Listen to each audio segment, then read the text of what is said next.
So that we get started off on the right foot, I'd like to preface my talk with something I think you need to hear to put you in the proper frame of mind and keep you, I hope, from becoming afraid. Fear is a worse enemy than any other thing that we have to face. Ladies and gentlemen, the world needs to hear the truth. It's long overdue. The world also needs more peace, compassion, and cooperation.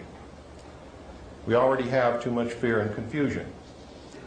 And too many people are feeling hopeless and victimized. What is offered here is startling information. And what we ask is that if you choose to accept it, you do so with the understanding that it would not come to our attention now if we did not have the ability to successfully respond. But successful only if we bring our highest thoughts, energies, and feelings to take positive action.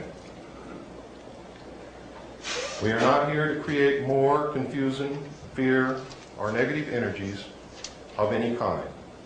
And it is important that we not give in to these in ourselves, as it would only add to what the world already has. Fearing and fighting is the old way. We've tried to change the world, and the result has been that those who managed to be the victors brought the same constrictive and negative patterns back into power.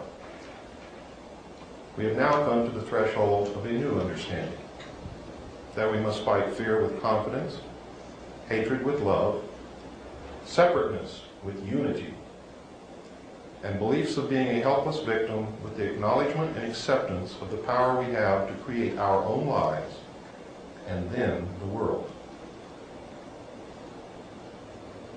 It can only go in that order. For if we are still creating confusion and negativity in our own experience, we can only contribute that to the world.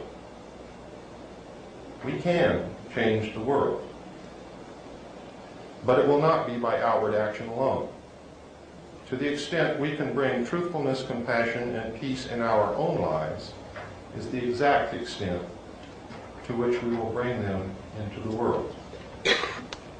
This does not mean that we have to sit in our rooms until we perfect our own lives, but to realize that if we see ourselves as victims, we will be victimized.